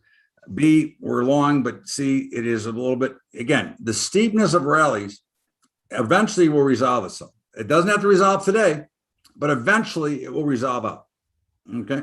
Now, the only way that these markets resolve, if they're not going to reverse trend, The only way they resolve is by going sideways for a while until the moving averages or whatever you want to use to get their catch up. So it's one or the other. They sell off into that level and bounce back up, or they go sideways into it. In the meantime, for today, 240 to new highs, 246. But again, we're not sellers up there. It doesn't matter. I'm not selling it until it reverses. Look at this move today. Mara, Michael Alpha, Romeo Alpha. Look at this. Oh, that's the one that's been on fire. Unbelievable. It was $25 a couple weeks ago, right? A month ago, whatever it was. Okay. And again, this is when we started covering these at $6. Okay. Now, remember this. Okay. Look at the consolidation pattern that it was in. It broke out, got into consolidation, and it broke out again. Now, again, it's going to break one way or the other, and it broke to the upside, which is no surprise with what happened in Bitcoin. They're a miner. Now, I would suggest that this is pretty steep, and I would suspect that 64 is coming before it goes much higher than where it is. Now, I could be wrong. Bitcoin could go up this gazillion. So, but I'm not a seller. Okay. Again, we don't have it in any portfolio, but I would only be selling this based on a blow-off pattern, and because the options are so overpriced here, it's a challenging stock to trade. Okay. Because they all the options hold so much gamma all the way through. It's the only one that we used to do some positions where we were trying to collect some of that credit. Okay. In the meantime, for now, I would think that 75, 76 and down to 65. Okay. But I got my starter. She'll tell me what I should do with it. You give me your report. My eye 64 to 76, basically. Neo, November India Oscar, which has earnings coming soon and has been trending nicely, and we are long this in the portfolio. Now again, this is exactly what we talk about. The move got a little bit too steep, okay, and it's settling out, going sideways for a while. And private, I'll get that question for you, private. I got it, okay. And the sideways action, again, this will go one or two ways. Now, earnings are going to be in effect here. I think those are tomorrow or the next day. Okay, so we'll see how they react. I think in fact, I know they're tomorrow. We'll see how they react off of earnings. Okay, but for the meantime, okay, it's in an uptrend and it's 42 to 44. But that will change because, of course, earnings. And what are they expecting for price here? Let's see what the options are telling us. Yeah, this is attracting a lot of speculative interest because of the Chinese stocks, the Munger thing, the fact that they're so undervalued compared to U.S. stocks. This is almost a $4 move, so just under 10% in either direction. Again, you don't know which way, but you know that there's about $4 coming. Okay, and it could be more, it could be less. Then we'll see. In the meantime, I would not trade it in front unless you're putting on a protected position, which we're still trying to get on. But 42 to 44 for now. Nugget, November Uniform Golf Tango, came right down to support at 48 and it's popping. And I would suspect that probably 55 would be some resistance. And I would think 50 might be some new support. What do you think? GDX on steroids. That's all it is. This one has the leverage on top of the leverage. Indeed, it does. Okay. So Mara earnings on Thursday. Thank you. Okay. And Nvidia, another chip stock, continues to go to Pluto.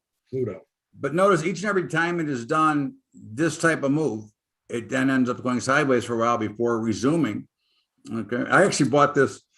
I don't have it. I believe me, I haven't had it for years, but I actually bought it on a Monday call about 10 or 11 years ago at $15.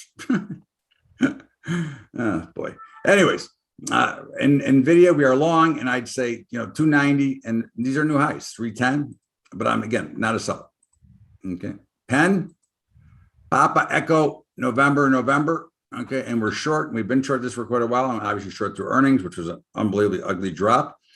The attempted rally has failed, and so now it looks like you probably got to see 55, 56, and certainly the resistance has got to be 70. Okay, there's nothing really in between. I could say 64, but to me, 56 to 70, big range, but this stock trades in a big range. I mean, if you go back and look, it was $140, I think, at one time. Okay, up in here. Let me see if I can remember how to pull this down because I'm not very good at with this chart crap, but I can do. This I can do. Okay, here it was at 140. Okay, so in the meantime, that's what you got. Okay, and doesn't look very good, but I'm a big fan of the gambling industry, and I do own it personally, although I am short it in the portfolio. Okay. Quebec, the Qs, they came off a little bit. Hey, you expect that. Again, the speed in which they're going up, you expect a little bit of a pullback. 400, it turns out to be a great spot to kick them back too. Okay. Whole numbers, big whole numbers usually create a small burst through and then an immediate pullback, because what they're really doing, what the market makers are really doing, they're sweeping out all the lazy stop people that put their stops just above the high, knowing that they think they're protected. And of course, the market makers know just enough to push it through to get enough of those stops out before they go. Okay. And we'll see where it goes from here. But in the meantime, this is a little bit too speedy for me, but for now, 390 to 400, and we are long. Okay. Riot, which is at one time was much more than Mara, is now half, but was up $5 today. Okay. And our resident trader of this said that they thought this level down here was a good spot to buy in, and certainly looks pretty good. I would say 40 looks to be some resistance. Oh, I get my gear back in place. 40 looks to be resistance, and probably 32 support. Okay. Roku, Romeo Oscar Kilo Uniform, which we are short. And there you go. See it busting down again. And it's breaking through some pretty big support levels. I would have to look at this and probably 290 is resistance. I could actually make a case for 280, but I always like to give a little bit extra room. 290 and the bottom, I don't know. Let's see. You got room to go down to 220 here. I mean, we got more, but 220 would be, to me, the next major stop if it continues to go lower is 240. What do you think? Anything? Yeah. I mean, it looks that way. Listen, yeah, I mean, this looks horrible from after hitting 40, almost 500. Ugly trend. It's like, look, a half in value, huh? The SPY, again, continues to go up and make new highs. Now, the SPY is actually going up the gentlest of them all. This is the most perfect pattern you could actually look for in a bull market. Okay. Very little deviation and just a constant grind. In the meantime, 460, and again, new highs. 470 should probably maybe slow it a little bit, but there's no reason to think that it's going lower. Okay. Square Dance, Sierra, Quebec, which we are short. Okay. And look, it's coming down, and certainly, we both like Jack Dorsey from a business standpoint, 230 and then 220. I would think of this at 220 to 250 is what I'd be looking at. Okay. This is a big, wild swinging stock. And of course, out of each time we thought there was a big move coming, it came. Again, we'll see. Right now, it's just trending lower. Our last pot stock, Tilray. Now, again, these look like garbage, but suddenly you saw a little pop today and on some volume. Now, what does it mean? Again, to me, there's something going on. I could be wrong, but the last couple of weeks, there's been some more positive action. And actually, if you look at it, you can kind of see a little bit of a lift. Yeah, but that move today is kind of a breakout. We'll see what happens tomorrow, but it right. Looks okay. I agree. And you also see, a very good rounding bottom type pattern, which is usually fairly powerful. We'll see. Again, yeah, I mean, I'm just saying the same as you do all the time. You want to gamble? To me, this is the best one to gamble on, because they got exposure to Canada. That's where they came from. But then they bought Aurora, so they got exposure to the United States. Right. As far as I'm concerned, they got the World's Fair. Right. And this stock, this is the perfect example of setting yourself up for a short-term trade. You say, okay, where is the stock? It's at where did it close? It closed at 1237. Okay, let's say I'm going to buy it at 12 up to 1250. I'm going to put a stop on at 1150. I'm going to look for, I'm going to look for at least that on the upside, and then maybe I'll adjust my downside stop when it starts moving higher. That's on just a day trade type of situation. I agree. I don't have a problem with that. Yeah. Here from our resident genius on Mara and Riot, if Riot shoots to the last giant supply zone that ends at 38.50, you can see a $10 melt up to 48.50 in a blink. Earnings tomorrow after close. Also, Bitcoin just hit another new high, 68,265. There you go. Okay. And this person trades it every day. Okay, that's their main vehicle is Mara and Bitcoin. Tango, Quebec, which is just the Q's on steroids. And again, I said last week, we'd get the 160, we're going to get the 170 and higher. Okay. Again, the speed in which and the parabolic move here needs to have some relief. But again, when's it going to come? Okay. And certainly you'd be more looking to be a buyer. And I'd say you could look at 165, you could look at 160, but sell at your own risk. And that would be what I would call using your tools of ignorance, because there's no point to try to pick a top. Anybody who tries to pick tops and bottoms never benefits from the overall move when it comes. They get out too quickly because they're too busy trying to predict tops and bottoms. Okay. Tesla, which we don't trade, and my trade did not work last week. I did lose money on it. Okay. I did trade my blow off as I said I would. It looked like it was going to be good, but it wasn't. It turned out that I got railroaded, and of course today it came down. Okay, so but really, you just look at this. It's 1140ish. This is an obviously solid uptrend. And again, this is the perfect example of the case I'm just making with you. The speed at which it went up. Now it's going sideways. Okay, so as long as it doesn't break down from here, eventually it will catch up and it could go higher. Now I know that there's big talk of Elon Musk selling some, and he posed the question on Twitter. I think his brother sold $108 million worth. Okay. So again, for now, 1140-ish to whatever, 1240, but there's no place to sell it unless it's a blow. The VXX, Victor X-ray, popped the last couple of days, came off of just under 20 and popped. Look, this isn't a solid downtrend. This is going lower until conditions change. Today we had some, a little bit of action in the VIX, but this was up bupkis compared to what the VIX was up 5%. This was up 0.14%. Okay. And the person asked me earlier, do you get out? No, you don't get out. You got in a little bit later, but the game we are playing is about the long-term trend, not what happens today or tomorrow. When the system reverses, that's when you get out. Okay. I am not a buyer of SQQQ. Please do not look for taking shots to the short side. I beg you all. Okay.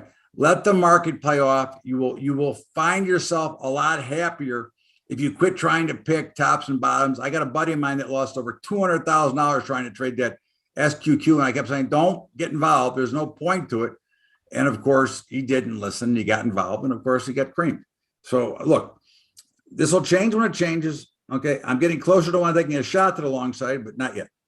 Okay. In the meantime, I would say probably 19 to 22. Okay. When Whiskey Yankee November, which we do own. We're actually short the VIX in the portfolio. We're long win in the portfolio. And again, it's sold off a little bit. Not a surprise. Still very bullish action. Okay. And you were down on the strip last week, weren't you? 2 weeks ago. Yeah. How was it? Pretty busy. It's more busy than I've ever seen it. What's your take? What is your take on Caesars and Mirage wanting to sell two of those properties off the strip? I think that they're trying to cash in and spread out. I think they're trying to raise some. Look, the one thing is that all of this online stuff and all of the casinos opening all over the country are not great for the overall business here. So I think they're trying to lighten their risk to Vegas. But when the conventions come back, the strip is there's no place like Vegas to have a convention. So I'm kind of dubious of what they're doing here, but I think, the business. Do you think they want to spread out and actually come out and compete for the local business I think they do. I think they do. Like with the Red Rocks. The Red Rocks is a phenomenal. Oh, no, I'm not talking about local in Vegas. I'm talking about local around the country. Well, they're by apps or local around the country, but you're still trying to control the action. But anyways, when we're long, and I would say 92 to 100. Okay. XBI, which finally broke out at 128 and is immediately falling, failed. We don't have this in a portfolio. We just cover it. But in the meantime, it looks like it wants to go back. To me, this looks like 128 to 134. And Zoom. This thing gets you chopped around. Chop suey is right. And Zoom, which we are not zooming, we're long, and Zoom is down. Okay. But in the meantime, I would look at 250, which is what we've been watching, and it looks like 250 to 285 or so, which is exactly where it fell from, unfortunately. It had a nice little thing going before it fell apart. Yeah, and remember, we did very well on the downside on this stock. Very well. And we'll do very well. We're getting a little chopped up now, and that's what happens. There is no levels on Tilray. It's a gambling stock only. Remember, gambling stock only, no levels. Okay, SEMA, the second biggest invention was there. I was down there, but it was way off the regular year. But that was why it was busier. Okay, there you go. There's a. I'll get there. Okay. So first of all, somebody asked me a question about soybeans. Okay, why stay short? Because we stay short because we don't guess the trend. I'm giving you my opinion based on what I'm watching in the price action, but we've been short since what price? Okay. And you have to stay with the trend. If I start to outguess or try to outsmart the trend, I'm only outguessing and outsmarting myself. Okay. That's why I cannot reverse until the system tells me to reverse. Certainly you could take a shot into the report if you want and use that as part of your position and then take it off when it's over. But again, I'm never going to fight what the overall trend is. And the trend is lower. No matter what my opinion is, I am never fighting. I love to be long grains. Listen, the only time I would never fight it, but I would be a net owner of corn at $3 again. Anyways, all right. So I need, I guess, where am I? Okay. ENPH, Echo November Papa Hotel. Echo November Papa Hotel. And where's all the steam been? I haven't gotten any steam from you lately, private. What the hell's going on here? End phase energy, whatever they do. I mean, it's exploding. Look, at the end of the day, in my eyes, this has got to come down a little bit. It looks good, but it's got to come down. This pace of which it's going up cannot last forever. Okay. And you may be seeing it right here. It can go into consolidation, maybe 230 to 245 or so. And then we'll see. But there's nothing I could do here except sell it. And I would not sell it because I have no reason to sell it here. But it looks very good. Okay. Twitter, Tango Whiskey, Tango Romeo. Yeah, I haven't looked at that for a long time. Tango Whiskey, Tango Romeo. I don't know. This looks like crap. Okay. It's got to be in a downtrend. Look, the only thing I could say good about it is it is now holding after, I guess, a disastrous earnings. It is holding and then consolidating. I mean, if I were looking at this, I might be looking to maybe take a buy if I were going to. I'm not going to, but again, I would watch this at around 52 or so, or 50, 53. But right now, again, I'm not going to trade into it because it's in a downtrend. Dorsey's companies trade together. Yeah, right. So I would look at this and look. I certainly like the action. This is as the tendency to be forming a bottom, but we'll see. I'd rather buy it at 56 on the way back up than buy it at 54 or 53 and watch it go to 48. Okay. DocuSign. Ugh, they must be about 9,000 by now. Delta Oscar Charlie Uniform. All right. Did I get that wrong? DOCU, isn't that right? Oh, that's a stock though. All right. That's why. Okay, cool. All right. I mean, and listen, this is a good company. I think they're getting a little bit of competition. Okay. From others, but in the meantime, it's really just kind of consolidating. It looks to me as like it's stuck between 260 and 300, which I think is fine. I think it's kind of just stuck in a range right now. And I certainly can see a reason to be a buyer at some point. Now, to me, you're a hedger though, so you could buy it, but it's expensive to hedge. But, certainly I think to be a buyer at 260 if I were going to try to add some to my portfolio. I have one I want you to look at. Sure. CME. CME? CME, Chicago Mercantile Exchange. Yes, CME. They did that deal with the cloud. Charlie and Michael Echo. Cup and handle pattern breaking out to the upside. Yep. They did that deal with who was it? Microsoft with the cloud. Yep. And no, Google, I think.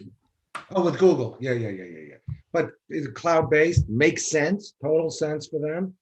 I would imagine that ICE will do a similar deal. Well, they're going to move out. Listen, they want to move out of Chicago anyways. Yeah. They don't want to pay the taxes in Illinois. What they're going to do is they're going to have a satellite office in Chicago to represent Chicago because that's where it came from. But basically, first of all, their operations aren't in Chicago anyways. They're in Indiana, and they have a lot of redundancy all over the place. Right. So, but I mean, yeah, this is great. Okay. I mean, to me, if I were looking at it, I'd be a buyer somewhere around two. Active markets, they make money. Salami slices, Coinbase, They're just as right. They're same as Coinbase. They're the bookies. they're the bookies. They got no risk. They got all reward. Okay. Shake Shack. You get good shakes, lousy hamburgers, in my opinion. Too salty, too salty. I didn't like it. The shake was good. Shake's good, it's too salty. I mean, look, it looks like it's in a pretty nasty downturn. They obviously had good earnings, but this does not. I would not be a buyer of this yet. This looks pretty nasty. Okay. The earnings aside, obviously had good earnings. They popped hard up to 100 and they're already back to 83. Not for my money. I mean, I wouldn't even. By the way, very expensive.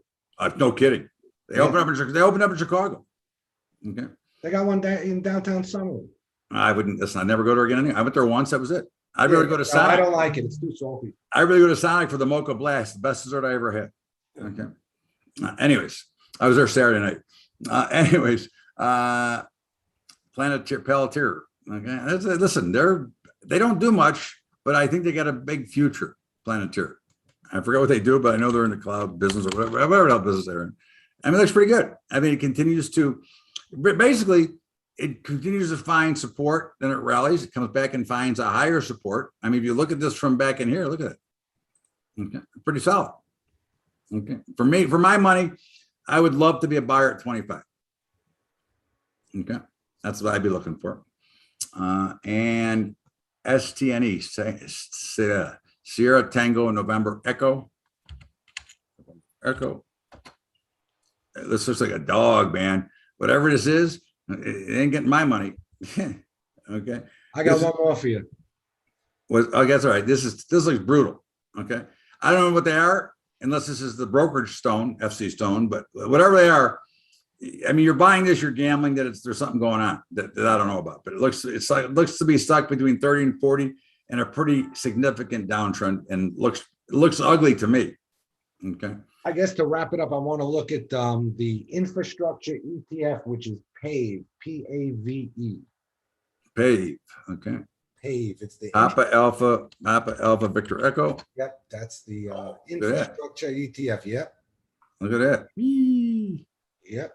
Yeah. That's $1.2 trillion reasons, baby. Yeah. Look at that. Yeah. Wow. Looks pretty solid. A little bit steep, but yeah, looks pretty solid. 28, I'd be looking to maybe play. What do we got here? Any other I gotta look at? Okay, I'll give you a couple more. Point that one out. Here's a blue plate special for me first. I gotta get my college football. Okay.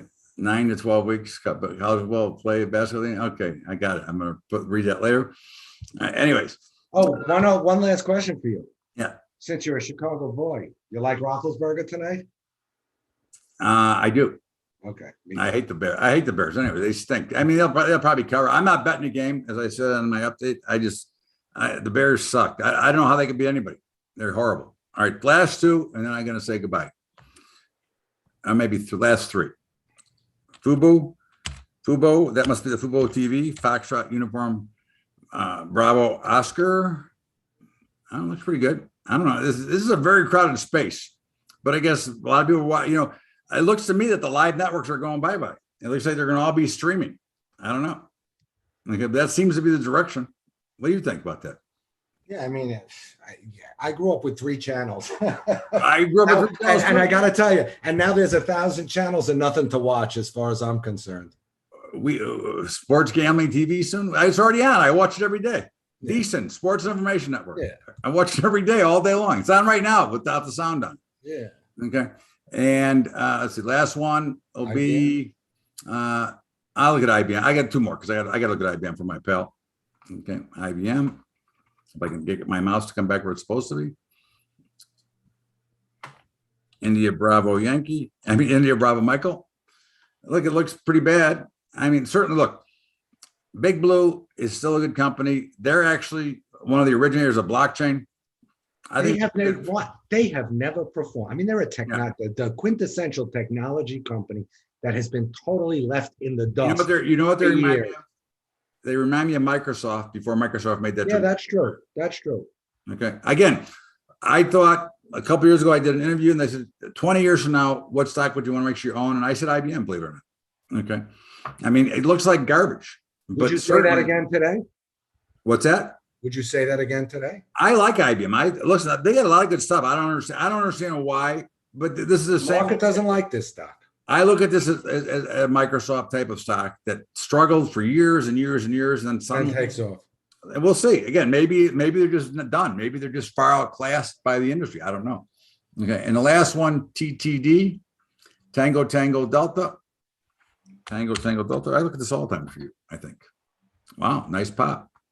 Okay, look, this is at the top end. It's either breaking out or it's going to just fall right back. It's hard to make a call here. To me, this is 77.50, some support, and then the high there. So again, I'd like to see. What does this company do? Do you know, Bubba? I do not know, but it's trading something. It said. I forget. What does it do, Rob? In the meantime, for my money, if I played this stock, which I don't, I would probably be looking to sell it. Okay, if they just not because I'm bearish, just for the blow off. Let me just look at the options real quick. If I don't know if it has options. How's that? Oh yeah, pretty liquid too. I'm gonna have to look at this tomorrow. I would seriously, if I were going to trade this for a trade only. I mean, I don't know anything about it, nor do I have any desire to know about it. But for a trade only, I would be looking to take a short position, just because earnings are what today. Okay, all the juices are going to come out, and then they'll be realistic. And if it goes up early tomorrow, I'll probably look at a short position, and just for a trade, not for anything more than that. Okay. They doubled the estimates. So I guess that's There you go. Motorola isn't a dog, but they weren't as much of a technology stock as IBM. Anyways, so Microsoft is a good analogy, I guess. that's what I think. Yeah. In the meantime, listen, it's very quiet. We're coming into the end of the year. There's basically 4 weeks left of trading for the year. Okay. I know there's longer at the end of the year, but there's a week of Thanksgiving in the middle.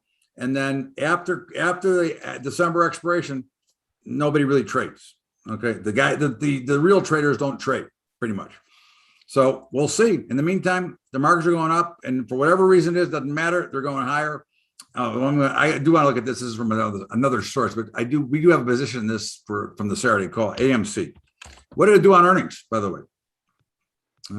Let's see here. I got to go to a shorter term charter to get a view real quick. Oh, it got clocked. Okay. It went up to 47.5 in the aftermarket and down to 42.50. Okay. In the meantime, look, this is a piece of crap. It had no value other than it's a high flying stock that you can try to take some plays with it. But other than that, I wouldn't even touch it. I mean, they're going out of business along with GameStop and the rest of them. That's my opinion. All right, kids, be careful out there. Remember, next week is 45 minutes later. I'm in Vegas for a conference. Casinos empty, streets packed. That's typical, right? They don't gamble as much. The conventions don't gamble as much, but they pay for everything. So Vegas loves it. They get to make money everywhere. All right, kids, have a great week.